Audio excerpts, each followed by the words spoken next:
Hey fam, how are ya? Today is Friday again. We're doing another Freak Out Friday. I did skip a week. You might not have noticed, but I'm letting you know. I did skip a week because we end up having a little Easter / spring type thing, family thing that, we all spend time together. And I didn't have time to record. So it was late and I did it.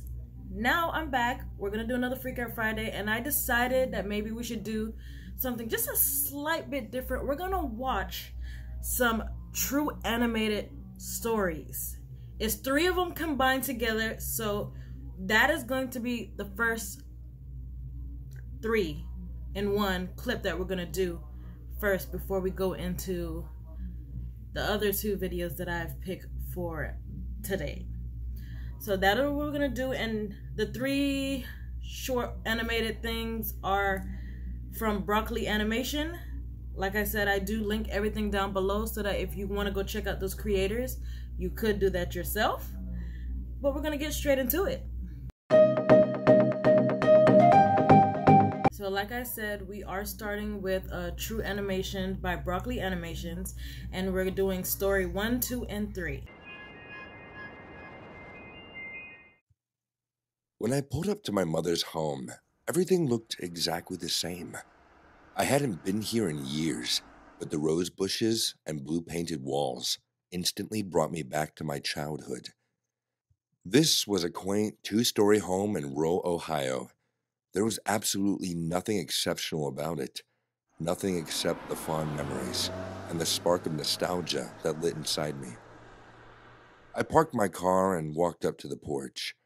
Before I knocked, I took a long, deep breath. I silently prayed that everything was going to be okay. All my life, I'd been close with my mom. Even after I'd moved halfway across the country and gotten too busy to make our once daily phone calls. We drifted apart, but we still always had each other, at least until about 6 months ago. That was when Mom had told me she joined a new church. Around that time, she'd stopped calling completely and would respond to my texts after days or even weeks after I... Obviously, we want to know what kind of church are you going to, because as a Christian, you will not abandon your child.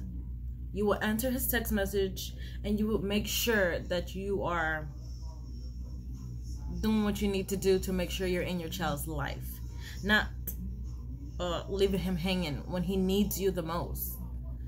So, are you going to Satan's church? That's why I decided to visit her. I told her I planned to stop by this week, but she never got back to me. I came anyway, taking off work and flying all the way from California. I knocked on the front door, and my mom didn't answer. Her car was still in the driveway, so she would still be home. I tried again, nothing. I took out my keys and tried the old house key that I hadn't used in years. It worked, and soon I let myself in. Like the outside, the inside looked exactly the same. The furniture was unchanged. The family photos on the walls were all the same.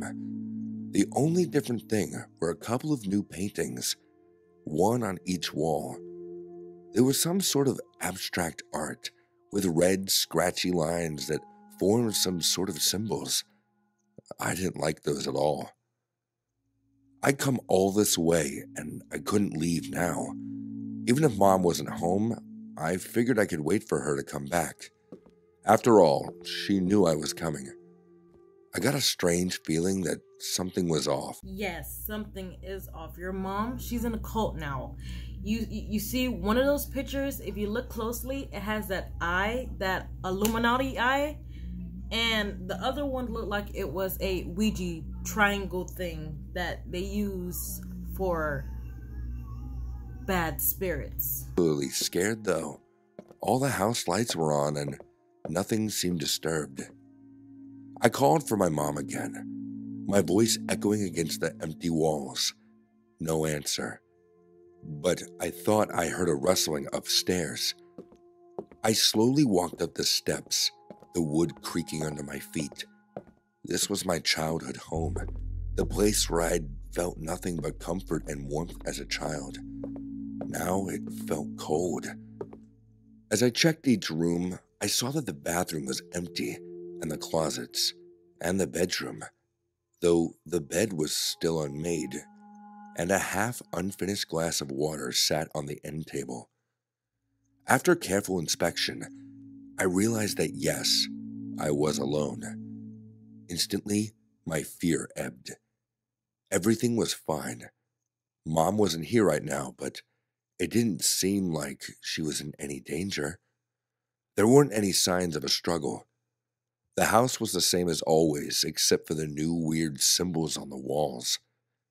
I'd figured I'd relax and wait for her to get back. I could treat this as a home alone day, like when I was a kid. I'd curl up in front of the TV with a bowl of cereal and watch some scary movie that Mom wouldn't have wanted me to see. It would have been nice. It'd be nostalgic. My heart slowing back to normal, I headed back to the kitchen. I opened the cupboard and realized that she didn't have cereal. She didn't have any food at all. The entire kitchen was filled with homemade, labelless jars. Homemade labelless jars. No label at all. Meaning, your mom is butchering not animals, but maybe human beings. And that's probably why she have the Illuminati and the little Ouija spirit triangle star thing on her wall. And you're next. She tried to not have you involved, but you wanted to visit. So I'm assuming you're going to be in one of those jars. Maybe Mom had taken up a new hobby? But these weren't pickles or jams. The jars had strange hunks of meat. Organs? Animal organs? I reflexively gagged. Some of the jars weren't closed all the way, and the whole kitchen had an awful stench. Something strange was happening. I couldn't deny it anymore. I needed to figure out what was going on, so I pulled out my phone and called my mom's cell. After a moment of silence, I heard a single ring coming from upstairs. It was more like half a ring, actually, because I guess Mom instantly declined the call. Even though the sound stopped, I could tell that it came from the attic. That was the only place I hadn't checked. I ran up the stairs, my heart pounding. "Mom?" I shouted. "Are you in here?" Once again, she didn't answer, but I could clearly hear movement on the other side of the attic door. With a deep breath, I pulled the door open and saw that I wasn't home at all. My mother, along with 6 other people, sat in a circle on the wooden floor. They wore hooded robes, so I couldn't tell if any— See, what did I tell you? Your mom is in a cult. When you see these symbols, they mean something, meaning that there is evil amongst that house. There's evil within that house, meaning that there is no godly presence, no abundance and joy coming anywhere in that home. And I tried to tell you, but I know you can't hear me. But I knew my mother. She sat furthest from the door, and she looked right at me. There was a large red symbol drawn on the floorboards between them. It looked similar to the markings I'd seen on the walls, with a perfect circle surrounding a series of curved and scratchy lines. "Mom," I choked out. "What's going on?" She smiled, but it wasn't the smile I remembered. It was cold, blank. "I'm so glad you came," she said.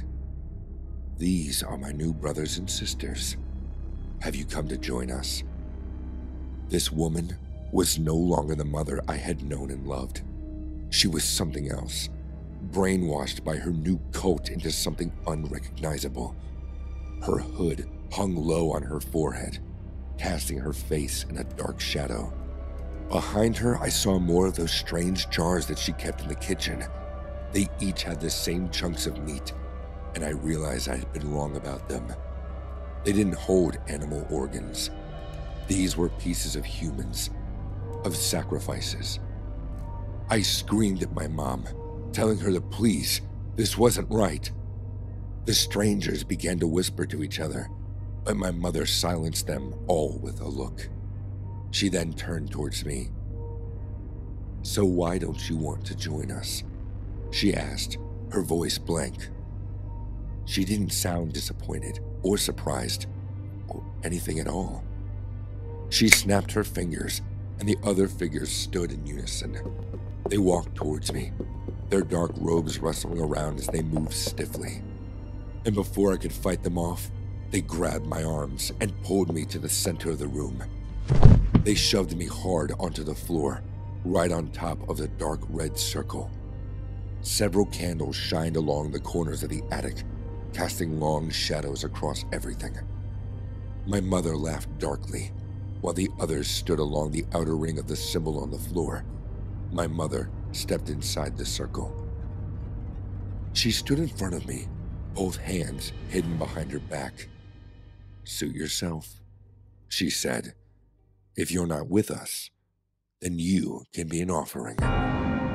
As I screamed, my mother revealed both her hands and a long, twisted dagger that she was holding. She raised it over her head. Instead of driving it down, though, she stopped and said, "Last chance." "Okay," I screamed. "I'll join you."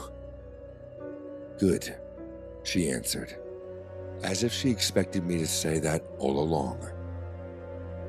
"Come to Mommy. I'll get you fitted for a new robe."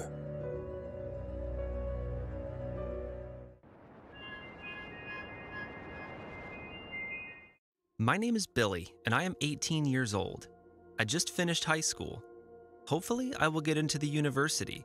I'm still waiting for the results. Although, for reasons that you will understand after I share this episode of my life, for the moment, that is not exactly the biggest of my concerns. I am the only son, and I live with my father, David. Just the two of us since I was 5. That was the time when my mother, Sarah, left us. My father said she took off with some other guy that she was seeing. I used to ask about her until I became a teenager. "I'm sorry, Billy, but I have no idea where your mother is. She simply called me one day and said she wasn't coming back." I won't lie to you, son, I wasn't exactly surprised. I had strong suspicions that she was seeing someone else, my father said. "But didn't she want to stay in contact with me?" I asked. "I guess not. She didn't leave a phone number, an address, anything, and she never came by to visit you. And we still live at the same place. Your mother probably has her own family by now. I'm sorry, Billy.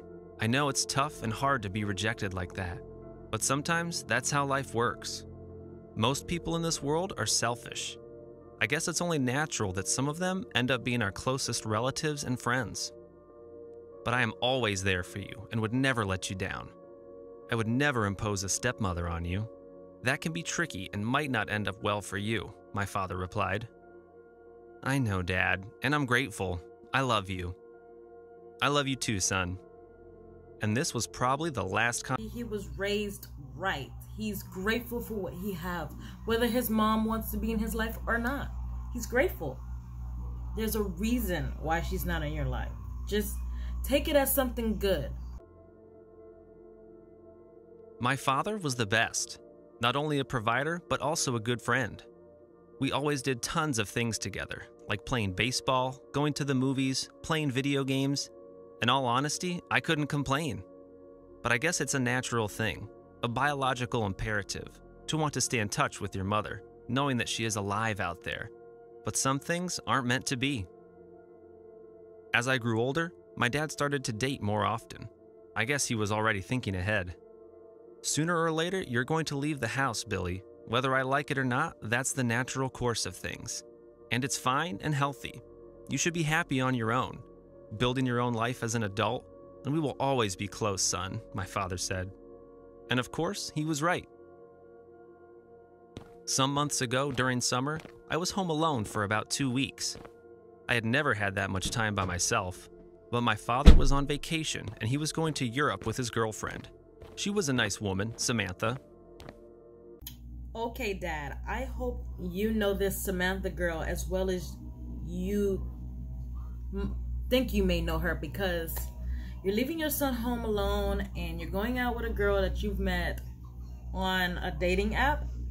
And women can be serial killers and kidnappers as well. Not just men, women. Women can be that. You'd be surprised. Be careful. Have fun and friends and girls over, but don't let things get out of control, my dad instructed. No problem. You don't need to worry.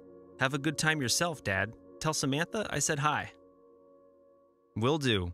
See you in 2 weeks, son. My father hugged me before he left the house and got into his car. During the first couple of days, I did have some friends over, and we had a few beers and had good fun. But growing up as an only child, and since I didn't have a girlfriend, I decided to enjoy the rest of my vacation by myself. In a way, I guess I also wanted to have a taste of how it felt living alone. Something unexpected was about to happen, though. One night, I had a terrible nightmare. I dreamed about my mother. She was being killed, violently. She was screaming, completely helpless. I couldn't see the aggressor. He or she was just a black, shadowy figure. I woke up soaked in sweat. Not exactly the best way to remember your mother. Maybe this is my subconscious telling me that my mother just got murdered, out there, wherever she is, I thought to myself as I got out of the bed. This was a painful and traumatizing scenario, but what could I do? The surprises were just about to begin, though, as I saw that the living room was filled with old pictures. They were spread throughout the floor. And they were all from my mother. She was either alone in those pictures or with me. I didn't see those in years. My hands trembled as I picked them all up. You are home alone, right? Didn't quite get your name, but your dad is gone. You're home alone. Nobody's gonna question how those pictures got on the ground, or it's just me thinking it. Some kind of bad joke? But why? I checked the locks, both from the doors and the windows. Everything was as it should be, so no one could have entered the house. The idea that this could be some kind of paranormal warning was growing stronger in my head. I wanted to call my dad, but on the other hand, I didn't want him to think that I was still an insecure little boy. And what could he possibly do anyway? That night, I had another dream. Again, about my mother. This time, she was speaking to me. She said, "Look into the attic, my son, behind the old closet. Tear down that wall, and you will know. It's time for you to know." I woke up with those words in my head. I ran to the attic and followed my mother's indications. I removed the old closet and, with a hammer, I started to tear down the wall. After a few minutes, I screamed when I saw what was hidden there. A skeleton in female clothes. I remembered that, in one of her pictures, my mother was wearing those exact same clothes. I was in tears, but I had to face the truth. My mother was dead. That can only mean one thing. Your dad is a murderer. And that Samantha girl, she might be his next victim. In front of me, and there could be only one possible explanation, and one suspect. I called the police. They took the skeleton with them. After DNA testing, it was confirmed. She was in fact my mother. The police waited for my father to arrive from his vacation, and they instructed me not to tell anything to him on the phone about what had been discovered. I felt bad, but I understood. After my father returned, the authorities interrogated him, taking him into custody. It didn't take too long for my father to break his silence. He confessed. My mother was, in fact, having an affair with someone else, but she never wanted to leave me. She wanted to leave my father and wanted to take me with her. My father couldn't bear the idea of being abandoned, losing both his wife and his son. And so, one night, he murdered my mother as I was sleeping. Then he hid her corpse inside that wall. My father is in jail now, and he will never leave. It's an awful thing what he did. On the other hand, he was always a good father, and so I still visit him every now and then in the jail. But I also visit my therapist, because these are a lot of emotional contradictions for me to deal with by myself. Poor little boy thought that his mother left him and didn't want anything to do with him, but yet it turns out that your father is a psycho who didn't tell you that he has murdered your mother because of your actions, and she wanted to take her son with him, with her, and he didn't want that. And now you're really living alone now. No mother, no father. What about your grandparents, your aunt, your uncle? You can live with someone unless you enjoy living alone in the house that your mother was murdered in. But anyway, story 3. Let's see what this one is about. Are you sure you'll be all right on your own? My mom asked for the 5th time that night, standing at the doorway with her purse clutched in her hands. The taxi was waiting on the street behind her, the bright headlamps cutting through the gloom of dusk. Mom, I told you I'll be fine. I'm 16 now, old enough to be home alone, I reminded her. Now hurry up or you'll be late for your date. She nodded, hesitating once more. I won't be more than a couple of hours. Call me if you need anything, okay? I've left my number in the kitchen next to the phone. I nodded, ushering her out into the chilly night. Have a nice time. Don't worry about me, okay? I love you, she said, pausing to kiss me on the head before climbing into the back of the taxi. I waved at her until the car pulled away, the bright lights disappearing around the corner. Then I closed the door, making sure to engage the lock. We lived in a pretty safe neighborhood, but my mom had always been obsessive about locking the doors and keeping the porch light switched on to deter potential thieves. The house was quiet now that it was just me, not that it was normally loud. It had been just my mom and myself for the past 5 years since my dad passed away. Tonight was the first time she'd gone on a date with another guy since then, after I'd begged her to give it a shot. I hated seeing her lonely, and while I missed my dad, I wanted her to be happy too. It was just after 7 o'clock and I'd already eaten dinner, so I headed into the sitting room and collapsed on the sofa, looking for something to watch. An hour or so passed, and I was starting to get sleepy. I curled up on the couch, turning the volume down, and was about to fall into a deep slumber when the television suddenly switched off. The room fell into complete darkness, nothing but the faint glow of the moon shining through the window. I sat up, my heart in my throat, and realized that all the lights were off too. A power out? I scrambled off the sofa, trying the light switch, but nothing happened. It must have been a power outage, but when I glanced out the window, all of the other houses on the street were still lit.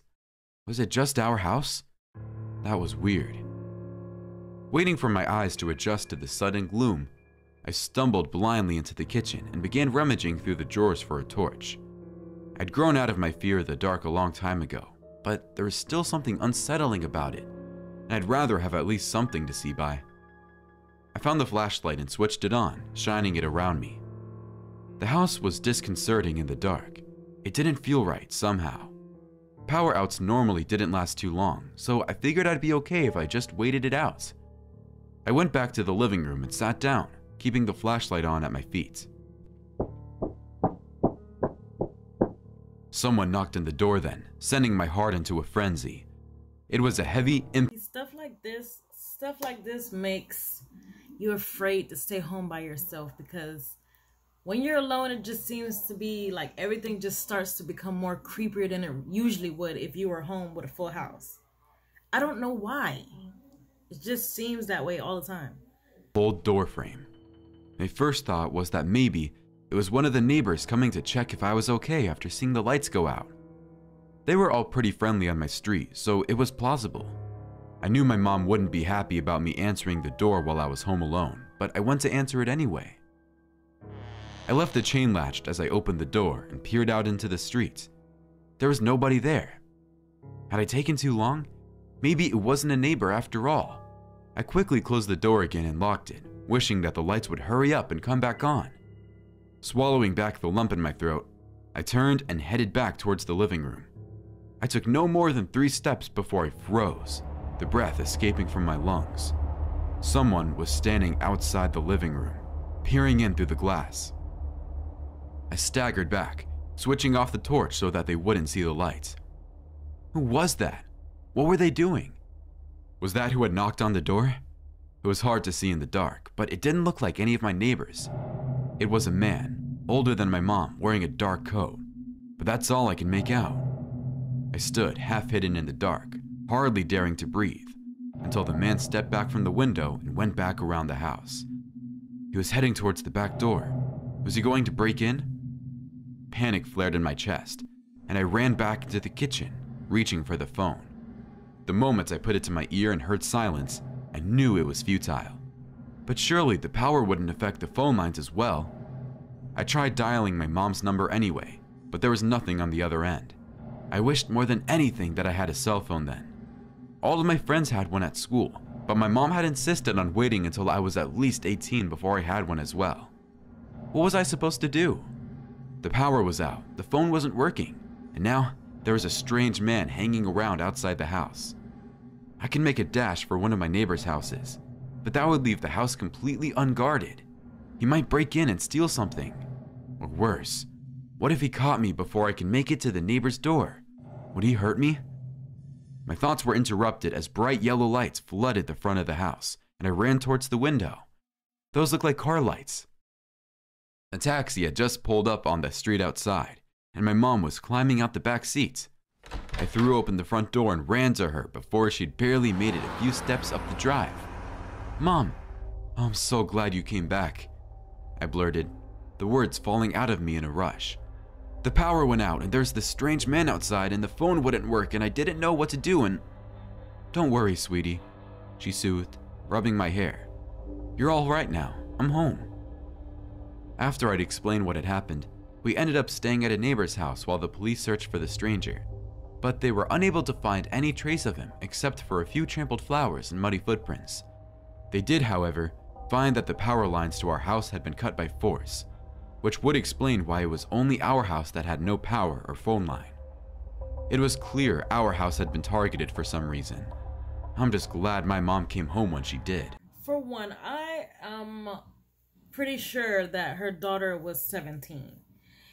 You love your daughter so much, and I understand rules. Parents don't want their child to have a phone until they're like 18 or whatnot. But if you're going to leave your child home alone and you know stuff like the power going out or the lines, the phone line being interrupted can cause your child not to get in communication with you, a cell phone, whether the power go out, as long as your cell phone is in full charge, she can use that to either call 911 or call you to say that something is wrong, the power's out, and the neighbor's lights are still on, and there's a creepy man. You left her I can never say that word. Vulnerable? I hope I said that right, but you know what I'm saying. You never leave your child without a cell phone to be able to call for help when she needs it. She or he. Doesn't matter. So I think we have just a little bit more time for me to do one short horror film that's not animated. So we're gonna do this last clip. This last clip we're gonna do is called Winnie the Pooh. And let me tell you something before we get started. You better not ruin this lovely, chubby, honey-eating character for these kids, because they grew up on this Winnie the Pooh, and I don't know what you're about to do about this character. Do not ruin these kids' childhood, please. Winnie the Pooh is meant to be loving and hugging and with his Tigger. So we will see what this is doing to our lovely chubby boy. And it was uploaded by ACM Official. Where is it? Oh.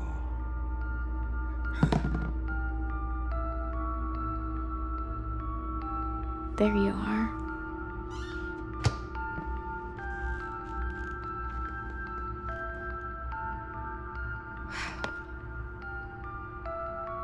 Great.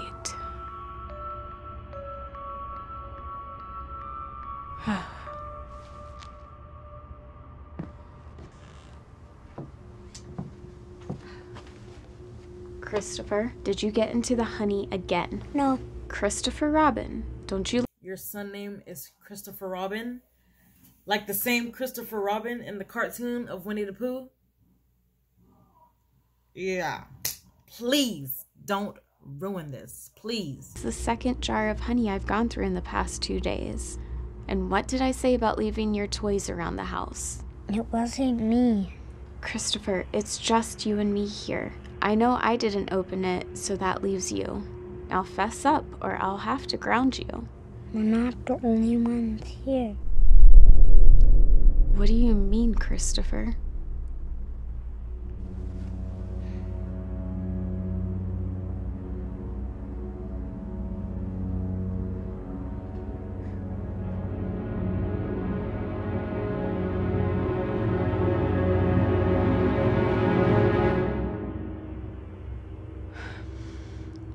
Winnie the Pooh is not a living thing. Yes, he is. He ate the honey. All of it. I love your imagination, son. I do. But he's not real. So no screen time for a week, okay? But... I've made my decision. Now, time to go to sleep. You have school in the morning. Good night. I love you. Now, Christopher Robin, you promised not to tell your mother about me stealing the honey. I told you she wouldn't notice. Oh, bother. I'm afraid you'll have to pay the consequences. Christopher? Who else is in here? Mommy, could you take Winnie the Pooh? Yes. Take Winnie the Pooh because he's not the fun-loving one that we all know. Consequences? Winnie the Pooh. You don't give kids consequences. What you think this is? Huh? What consequences could you give besides these human beings being able to rip the stuffing out of you? You're just a teddy bear that seems to have a voice. Where'd Winnie the Pooh go?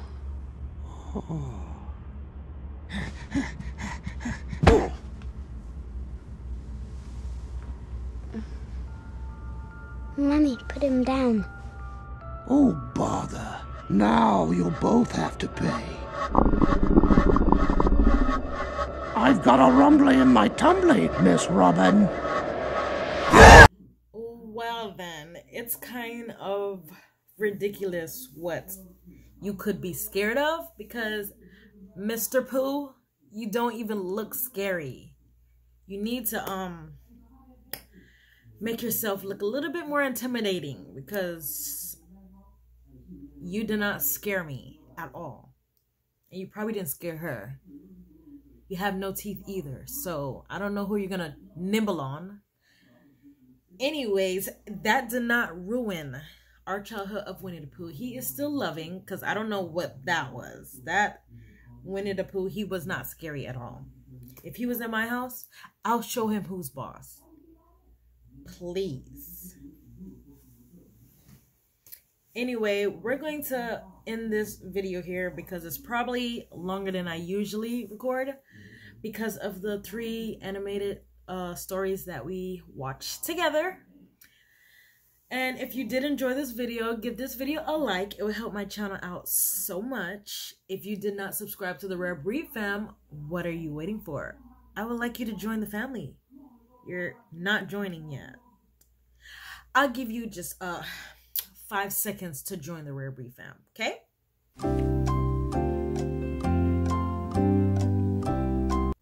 Finish? Did you press the subscribe button? It's the red one that says subscribe.